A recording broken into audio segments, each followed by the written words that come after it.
tous et bienvenue dans Smart Space, l'émission. Au programme, votre séquence, le Col Actu pour commencer, avec la collaboration spatiale avec la Russie, définitivement bannie, en tout cas selon Thierry Breton. Nous reviendrons ensemble sur cette déclaration.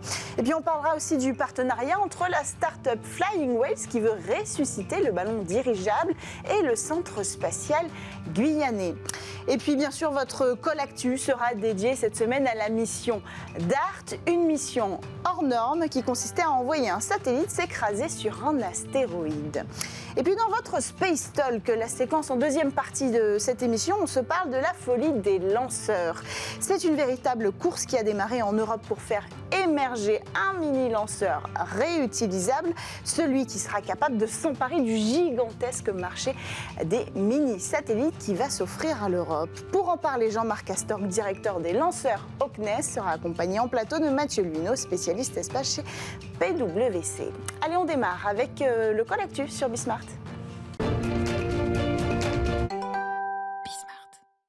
La collaboration avec la Russie est définitivement bannie. Une déclaration du commissaire européen Thierry Breton dans La Tribune cette semaine, de passage à Vernon sur le site d'Ariane Group. Thierry Breton est revenu sur la question des vols habités et en a profité pour clarifier la situation sur la collaboration avec la Russie. Pas de retour en arrière possible, alors même que l'agence Roscosmos collabore toujours sur l'ISS, dans l'espace, mais ici sur Terre, plus aucun projet ne sera mené en commun avec l'ESA, en tout cas d'après la Commission européenne, car de son côté, le directeur général de l'Agence spatiale européenne n'a pas encore tout à fait confirmé ses propos. En tout cas, cette déclaration, elle intervient quelques jours à peine après le lancement d'un astronaute américain à côté de deux astronautes russes dans une fusée Soyouz le 21 septembre dernier. Autre actualité, retour en France cette fois avec le CNES et la société Flying Whales qui signe une lettre d'intention pour le transport de matériel technique spatial. Un accord sur l'étude de l'utilisation par le CNES du ballon dirigeable rigide LCA-60T de la start-up. Il serait donc utilisé sur le site du CNES en Guyane. Cet accord, il permettrait, je cite, au Centre spatial guyanais de poursuivre sa mission de verdissement de ses activités, selon la directrice du Centre spatial guyanais, Marie-Anne Claire. L'objectif principal, en fait, il est de répondre à des besoins de levage et de transport de charges exceptionnels sensibles sur le territoire. Alors, le LCA-60T, c'est un dirigeable rigide, conçu pour le transport de charges lourdes, et il est pour vous d'une capacité de 60 tonnes. Et 60 tonnes, c'est suffisant pour envoyer également des mini-lanceurs. Car dans la foulée de cette annonce, Flying Whales annonce aussi un partenariat avec la start-up Latitude qui construit, elle, des mini-lanceurs réutilisables. L'objectif, transporter ces lanceurs depuis la France vers leur pas de tir. Et puis au plus proche de la Terre depuis près de 60 ans.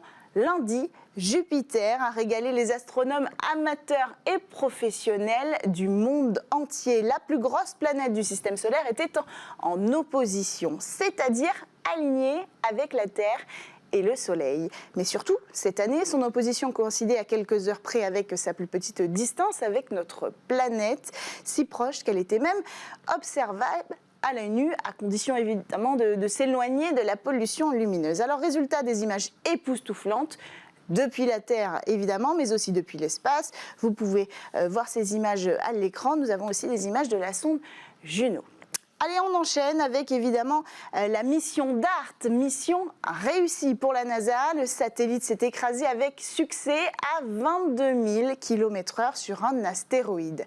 L'engin a percuté mardi à 1h14 précisément du matin l'astéroïde Dimorphos, un astéroïde inoffensif pour la Terre, mais qui sert de cobaye à l'espèce humaine. L'objectif était de dévier sa trajectoire en utilisant l'énergie cinétique de l'impact d'un satellite lancé dans sa direction. Alors pour le moment, impossible de connaître l'efficacité de cette tentative. Les résultats sur la déviation de trajectoire ne seront connus que dans quelques jours seulement. Comment connaîtrons-nous ces résultats? C'est la question qu'on va poser tout de suite, parce qu'on a passé un coup de fil à Patrick Michel, qui est en ligne avec nous, directeur de recherche au CNRS et spécialiste de la défense interplanétaire. Patrick, est-ce que vous nous entendez? Oui, bonjour. Alors bonjour, alors comment on va pouvoir savoir déterminer si l'astéroïde a été dévié de sa trajectoire? Oui, alors d'abord, il faut dire qu'on a vécu un moment absolument extraordinaire. J'étais là-bas, bien sûr, puisque j'étais un des initiateurs du projet avec un collègue américain, puis l'Agence spatiale européenne et la NASA.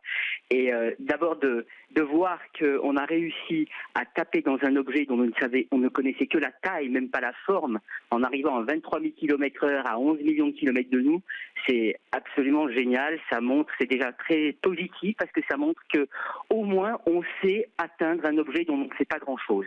Après, on va voir effectivement les faits. Avant même les faits, on a aussi quand même découvert un nouveau monde et on a permis au public, ça on y tenait énormément, on a permis au public de découvrir ce monde avec nous. On était aussi ignorants que le public puisqu'on, comme je l'ai dit, on ne connaissait que la taille. Et 1 heure avant l'impact, on a commencé à distinguer les deux petits corps puisqu'en fait, on a tapé sur la petite lune d'un astéroïde double. On a dans la population des astéroïdes des mini-systèmes Terre-Lune, comme la Terre et la Lune mais en petit. Le gros fait 780 mètres de diamètre et le petit Dimorphos, qui est donc la cible de DART, fait 160 mètres de diamètre. Et la découverte des premières images de cet objet, l'abondance de rochers à la surface, c'est des moments absolument incroyables et je suis sûr que le public a ressenti ces émotions comme nous. Alors maintenant, effectivement, comment est-ce qu'on va mesurer l'effet de l'impact? Alors d'abord, on a eu la petite sonde italienne qui a été déployée par DART 2 semaines avant l'impact, qui nous a fourni des images de l'événement juste après l'impact. Et là, on voit une quantité énorme d'éjectats, donc de matière qui a été éjectée. C'est absolument incroyable de voir les premiers effets et je dois dire qu'on est encore en train de digérer qu'est-ce que ça signifie. On a commencé des observations au sol, puisqu'effectivement, la façon dont on va faire ça, c'est qu'avec le télescope terrestre et aussi le Hubble et le James Webb dans l'espace, eh bien, on va mesurer le temps que met la petite Lune pour tourner autour de son corps central. Avant l'impact, elle était de 11,92 heures, allez, on va dire 12 heures, et on pense qu'on doit dévier d'au moins quelques minutes cette durée, et c'est ça qu'on va mesurer. Ça ne suffira pas, ça sera déjà une manière de nous dire quel effet ça a eu, mais en réalité, pour mesurer complètement l'effet de l'impact, à savoir est-ce qu'on a laissé un gros cratère, est-ce qu'on a déformé Dimorphos, quelle quantité de mouvement on a transmis à Dimorphos suite à l'impact, il nous faut une autre sonde, et c'est là qu'interviendra la sonde de l'Agence spatiale européenne ERA, qui ira enquêter sur la scène du crime et nous donner toutes ces informations, de telle sorte qu'on ait un test de déviation entièrement documenté avec les conditions initiales fournies par DART, les premiers événements images après l'impact fournies par le petit satellite italien, les observations au sol et puis la sonde ERA qui viendra compléter et mesurera d'ailleurs pour la première fois la structure interne de Dimorphos. On voit bien que la défense en éther est un angle. Si on fait le croisement de toutes ces recherches entre la sonde italienne ERA et les observations au sol, dans combien de temps à peu près on peut estimer avoir un résultat? Alors, je pense qu'on aura les premiers résultats dans quelques semaines, parce qu'il faut quand même du temps pour vraiment vérifier les mesures, d'autant plus qu'on a eu beaucoup de matière éjectée apparemment. Donc il faut quelques semaines pour s'assurer que on a bien mesuré ce changement de période orbitale. Hein. Le changement, il est quasiment instantané puisque DART est arrivé à 23 000 km/h. La petite Lune tourne très lentement autour de son corps principal. Mais bon, il faut quand même faire une série de mesures. Et c'est là qu'on voit aussi la coordination magnifique internationale, puisque dès l'impact effectué, il y avait déjà des observations au Kenya, en Antarctique, sur quasiment tous les continents, et tout ça de façon coordonnée. Donc on est vraiment en train de tester notre capacité à réagir immédiatement à l'échelle internationale dans un réseau, et ça c'est absolument magnifique. Alors justement, l'objectif, Patrick, de cette mission, c'est d'être capable, le jour où un astéroïde se dirigera vers la Terre, de l'en détourner. Vous avez appelé ça, je crois, dans les médias, l'assurance vie de la Terre. Est-ce que ce coup d'essai sera suffisant pour être capable de détourner le prochain astéroïde qui croisera le chemin de la Terre ? Alors, suffisant, je pense pas, mais à la limite, déjà le fait qu'on ait réussi à taper dedans le premier coup avec très peu d'informations, je dirais que ça donne bon espoir que la technique, maintenant on sait la faire. C'est une feuille de route qui doit nous conduire, je l'espère, à fournir un plan robuste, validé aux futures générations le jour où le risque se concrétisera, parce que pour l'instant on n'a aucune menace identifiée pour les objets qu'on connaît. Pour ceux qu'on ne connaît pas, la probabilité reste faible, pas nulle certes, avec des conséquences grandes, mais disons par rapport aux autres risques, C'est pas celui-là qui m'inquiète le plus, mais on sait qu'il se concrétisera. Et comme on le voit, il y a plusieurs étapes à franchir pour être prêt. Et DART et ERA sont vraiment le premier pas crucial dans l'aspect prévention de ce problème, qui va nous fournir vraiment une expérience documentée. Et à la limite, si on arrive à la documenter, si les modélisations d'impact sont capables de reproduire l'événement avec la taille finale du cratère, etc., déjà, je dirais que si jamais quelque chose nous arrivait dessus, on a déjà quelque chose. Mais bien sûr, les astéroïdes nous révèlent leur complexité géologique, on l'a vu avec les images. Donc, il faut continuer à apprendre à interagir avec eux parce qu'ils évoluent dans des environnements très différents de celui sur Terre. Ils répondent à des sollicitations externes aussi de façon contre-intuitive, comme on l'a vu avec des autres missions. Donc, on est en train d'apprendre. Mais déjà, c'est déjà une très belle étape. Une belle leçon alors pour l'humanité avec cette mission DART. Merci beaucoup Patrick Michel d'avoir pris le temps de répondre à notre appel dans le Call Actu aujourd'hui. Allez, on poursuit avec le Space Talk sur Bismart. La folie des lanceurs a gagné la France et même toute l'Europe, des lanceurs petits, réutilisables, capables de s'emparer du marché des mini-satellites qui, lui, explosera littéralement. Plus de 18 000 petits satellites seront envoyés dans l'espace d'ici 2031 selon le cabinet Euroconsult. Un gâteau qui aiguise l'appétit de pas mal d'acteurs. Quel rôle jouent les États et les agences spatiales dans cette course et combien faudrait-il mettre sur la table pour être les premiers? C'est la question du jour que nous allons poser à nos invités en plateau. Alors j'ai avec moi pour y répondre Jean-Marc Astor, directeur de la stratégie au CNES. Bonjour et bienvenue sur le plateau de Smart Space. Bonjour. Et à vos côtés, nous avons Mathieu Luineau, manager de l'équipe dédiée au secteur spatial chez PwC. Bonjour, bienvenue. Alors ma première question, c'est la suivante. Est-ce que c'est effectivement une course à l'espace ? Alors écoutez, course à l'espace, oui, dans la mesure où il y a une multiplication des projets qu'on voit de manière assez évidente, que ce soit dans le monde, en Europe et aussi en France, avec de nombreux projets de lanceurs qui ont été annoncés et qui répondent à une demande qui se fait de plus en plus présente. Vous avez mentionné des chiffres importants. On estime effectivement que d'ici à 2030, on aura plus de 1500 satellites qui seront lancés par an, donc il faut bien servir ce marché. Jean-Marc ? Oui, moi je voudrais relativiser un petit peu, parce que d'abord aujourd'hui des lanceurs, il y en a beaucoup qui existent, ce sont des gros lanceurs comme Ariane 5 qu'on exploite, Ariane 6 qui va arriver demain, et c'est là qu'est le marché aujourd'hui, et à plus de 90%, donc on a ces gros lanceurs. Il y a beaucoup de petits satellites effectivement qui sont en projet, qui seront à 80% lancés par les gros lanceurs, par grappe, parce que c'est plus économique. Ceci dit, vous l'avez dit, il y a une course pour développer des mini-lanceurs. Il y a une centaine de projets aujourd'hui au niveau mondial de petits lanceurs. Il y en a une quinzaine en Europe. Il y a 2 lanceurs opérationnels aujourd'hui, Rocket Lab et Virgin Orbit, qui ne font pas énormément de lancements. Rocket Lab, je crois, on est à son 30e lancement, Virgin Orbit, beaucoup moins. Et alors, cette course, elle s'explique pour ce marché, comme vous l'avez dit, mais elle s'explique aussi pour une autre raison. C'est que ça prépare la course entre les futurs opérateurs de lanceurs plus importants.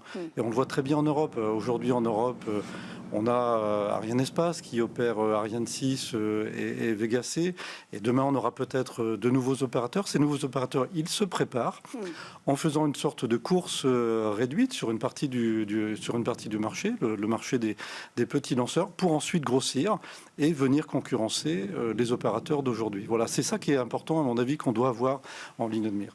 Alors, l'Espagne a pris quand même une certaine avance sur le sujet avec la société PLD Space qui vient de réaliser avec succès des tests de lancement. Alors, le lancement suborbital, vous nous donnerez peut-être la différence juste après, avec son lanceur Miura 1.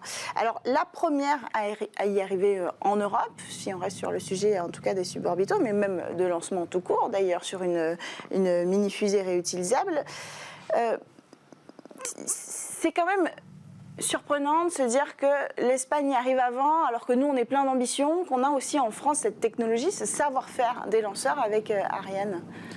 Moi, je ne dirais pas que l'Espagne arrive avant. D'ailleurs, je pense qu'il est très difficile de comparer les avancements de ces différents projets. Parce que vous pouvez comparer sur le plan technique. effectivement les réalisations techniques, notamment les moteurs. PLD Space a réussi un essai de 122 secondes de son moteur, donc effectivement c'est extrêmement positif. Mais d'autres projets ont aussi des avancements financiers importants, élèvent beaucoup de fonds. Voilà, c'est une course compliquée. Le verdict, ce sera la mise en orbite d'un satellite. Pour ça, il y a beaucoup d'obstacles qui restent à lever pour l'ensemble des opérateurs. Et voilà, on verra. À ce stade, je ne fais pas de pronostic. Pour vous, les jeux ne sont pas faits parce que l'Espagne a réussi ses premiers tests. Parce qu'il y a une avance technologique quand même considérable. Est-ce que ça ne se joue pas là aussi? Non, enfin, je dirais que il y a Space, par exemple, qui utilise le moteur Prometheus. Le moteur Prometheus, il va être testé demain à Vernon. Et c'est un moteur qui est beaucoup plus gros, qui fonctionne avec du méthane, qui est plus apte à la réutilisation. Donc voilà, moi je resterai très prudent sur la comparaison. Voilà, il y a des étapes intermédiaires qui sont importantes, faire un essai moteur. Ça, c'est extrêmement important. Et puis, quand même, voilà, le drapeau d'arrivée, c'est la mise en orbite du premier satellite. Donc, on verra qui arrivera le premier. Mathieu, vous rejoignez Jean-Marc sur cette vision de la course? Oui, moi je suis d'accord avec ce que vient de dire Jean-Marc Astorg à l'instant. C'est vrai que bien habile, celui qui aujourd'hui pourra nous dire quel sera le lanceur léger européen qui arrivera en tête. C'est vrai qu'il y a aussi énormément de projets qui reçoivent énormément de financement, en Allemagne notamment, avec des commandes un peu plus sécurisées. C'est vrai aussi que PLD Space part aussi de plus loin, parce qu'ils ont moins de soutien institutionnel Alors, ils n'ont pas été trop mal accompagnés quand même. Ils ont commencé en 2017 avec une première levée de fonds du gouvernement espagnol, avec l'aide du gouvernement espagnol de 1 million, ce qui les a un petit peu mais ça reste mis sur le terrain de course. Financier assez léger quand on les compare à ce qui peut se faire aujourd'hui sur d'autres projets de lanceurs. Et puis c'est aussi l'Espagne, un pays qui, il faut le dire, a un héritage spatial un peu moins poussé, et donc ça joue aussi. Donc...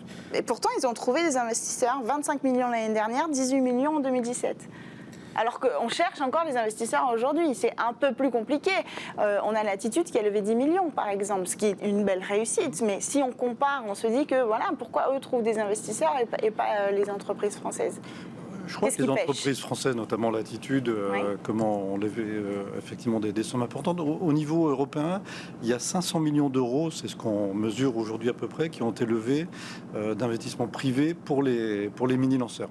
C'est quand même assez important. Je pense qu'on peut essayer de réfléchir pourquoi effectivement on a aujourd'hui ces développements de mini-lanceurs. Il y a les marchés. Vous l'avez dit, même si il ne faut pas faire une adéquation entre nombre de petits satellites et nombre de lancements.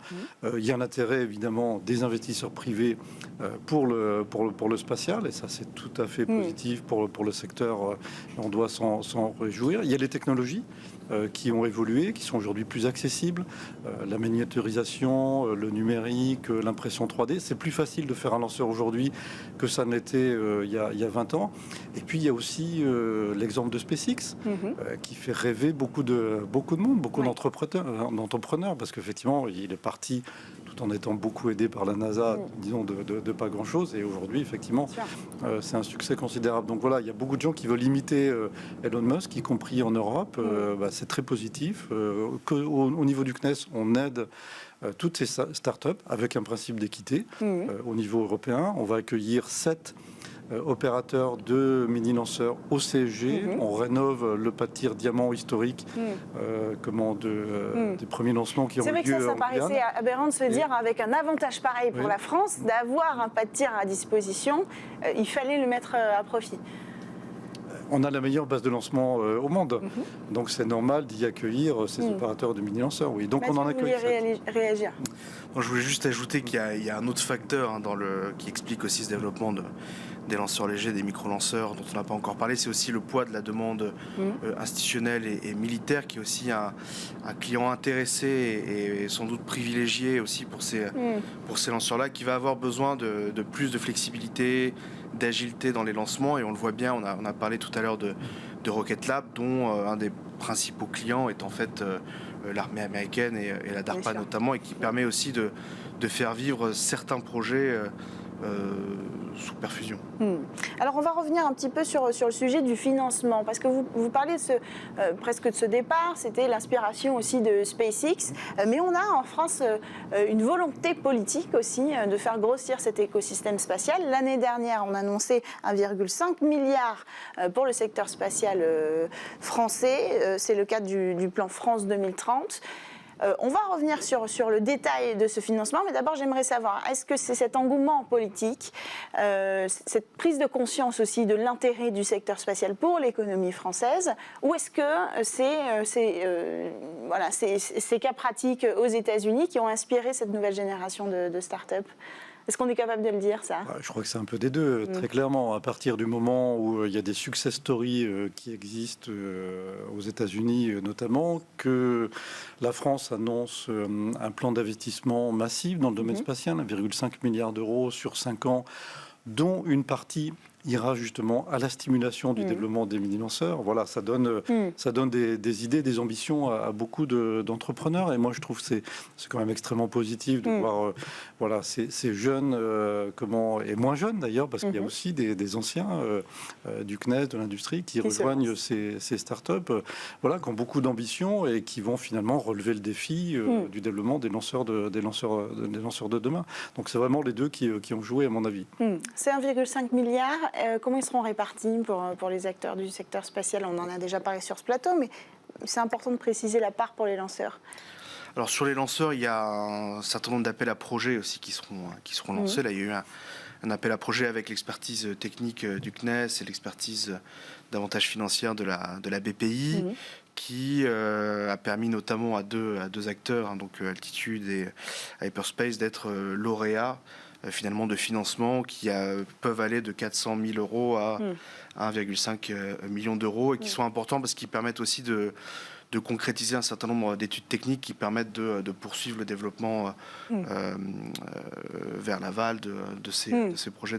Il faut injecter des moyens financiers aussi à nos startups pour les accompagner, de la même façon qu'on l'a fait en Espagne, de la même façon que c'est fait en Allemagne. Vous citez l'Allemagne tout à l'heure. C'est indispensable pour leur développement, notamment parce qu'il y a un manque, vous l'avez mentionné, d'apport de capitaux privés d'une certaine manière en Europe. C'est un problème qu'on connaît. Donc l'importance du soutien public, il est crucial. Et encore une fois, encore faut-il aussi qu'on arrive progressivement à l'amener à la mesure de ce qui peut se faire ailleurs en Europe et aux États-Unis notamment. Alors on a un tableau qui est quand même assez intéressant. On a en France des acteurs bien installés. On a Ariane Group par exemple, qui fait très bien la fusée Ariane 5, Ariane 6 qu'on attend et qui a permis aussi de positionner la France et l'Europe au niveau international dans le secteur spatial. Mais on est entre un discours de « il ne faut pas les mettre en compétition », mais c'est quand même une compétition entre les acteurs historiques et les nouveaux acteurs. Et aujourd'hui, on a un discours qui apparaît aussi de la part, par exemple, d'André Hubert Roussel, le dirigeant d'Ariane Group, dans un journal économique belge, qui dit « Est-ce que c'est vraiment la bonne stratégie de donner beaucoup d'argent à plein de startups qui veulent faire des lanceurs ? Est-ce qu'on n'est pas un peu en train de diluer les fonds publics ? Est-ce que vous pensez qu'effectivement, on peut faire fausse route dans cette stratégie de financement ? Non, mais je pense que tout ça, c'est un équilibre qui est nécessaire, alors qu'un dirigeant de grand groupe dise qu'il y a trop d'argent pour les startups et que les startups disent qu'il y a trop d'argent pour les grands groupes, finalement, ça montre bien qu'on est au point d'équilibre. Je pense que ce qui est très clair, c'est qu'on doit soutenir Ariane. On doit soutenir Ariane 6. Il faut quand même rappeler qu'Arianespace a été leader du marché mondial avec plus de 60% des parts pendant une vingtaine d'années. Donc c'est quand même un très grand succès européen poussé par la France. Et aujourd'hui, Arianespace est le seul concurrent de SpaceX qui effectivement lui résiste. Non, mais et puis en même temps, c'est ça la question. Aujourd'hui, ils le sont. Et voilà, je voudrais juste citer le contrat de lancement de la constellation Kuiper d'Amazon qui a été en partie remporté par Arianespace contre SpaceX. Voilà, donc avec Ariane 6 qui est un bon produit, qui est plus modulaire, moins cher qu'Ariane 5. Voilà, on a un nouveau produit. Et dans le même temps, il faut stimuler l'écosystème, il faut développer des mini-lanceurs, parce qu'on a finalement deux segments. On a le segment principal à plus de 80% quand même du marché, qui est celui des gros lanceurs, et puis on a celui des mini-lanceurs, qui est une sorte de, je dirais, de bac à sable, dans lequel voilà, on va avoir une compétition au niveau européen, ce qui est nouveau, parce que jusqu'à présent, on était dans un mode de coopération au niveau européen. Là, on a une compétition dans ce segment-là, et ça permettra de préparer les lanceurs du futur. Et il faut effectivement avoir peut-être un peu plus de compétition, plus d'innovation, de compétition des idées aussi, des solutions. Et c'est cette compétition dans ce bac à sable qui nous permettra de préparer Ariane 7. Mathieu, est-ce qu'il y a un risque que cette compétition au niveau européen, qui change de la collaboration à laquelle on avait été habitué, perturbe la cohésion politique du secteur spatial européen ? Moi, je pense que c'est un risque sérieux, non négligeable. On voit bien qu'aujourd'hui, il y a pas mal de projets qui se bousculent au portillon, que l'Allemagne a une stratégie assez agressive sur le développement de ces lanceurs, avec des moyens qui sont un peu différents des nôtres, et aussi une manière de passer la commande publique qui est un petit peu différente de ce qui a été fait dans France 2030, et qui est peut-être un petit peu plus proche de ce qui se fait aujourd'hui aux États-Unis, dont je suis un défenseur assez fort de ce modèle-là, qui permet de laisser la compétition venir aux acteurs institutionnels et pas de choisir les gagnants, ce qui permet de vraiment stimuler l'industrie. Moi, je pense qu'il y a cet enjeu-là. Effectivement, on sait que de toute façon, le marché va se consolider à un moment ou à un autre. Il n'y a pas de la place pour tout le monde. Je pense qu'il y a de la place pour un ou vraiment deux projets de micro-lanceurs européens au grand maximum. Et donc, il va y avoir à un moment donné cet enjeu politique et stratégique qui va se poser, c'est évident. Et puis, la question aussi de la cohérence de l'offre d'ensemble sur les lanceurs européens. On en a un petit peu parlé, mais c'est vrai qu'aujourd'hui, entre un Vega qui est capable de faire du lancement partagé et déployer plus de 50 satellites, et une offre de micro-lanceurs, alors qui évidemment ne servira pas exactement le même marché, mais va quand même se poser la question à un moment donné du recoupement des différentes offres, je pense. Un dernier mot là-dessus, Jean-Marc, avant de conclure. Je pense qu'on a beaucoup de projets de mini-lanceurs en Europe. Comme ça a été dit, il y en a un ou deux qui pourront émerger. Voilà, c'est une course, on verra qui va la gagner. Merci à tous les deux d'avoir pris le temps de venir sur ce plateau pour discuter de ce sujet crucial, de cette course aux mini-lanceurs en France et en Europe. On aura l'occasion d'en reparler évidemment et de suivre peut-être le résultat, même si on a encore un petit peu de temps devant nous a priori. Merci à tous de nous avoir suivis lors de cette émission Smart Space, votre rendez-vous hebdomadaire dédié au secteur spatial que vous pouvez retrouver tous les vendredis et les week-ends sur Bismart et bismart.fr. On se retrouve dès la semaine prochaine.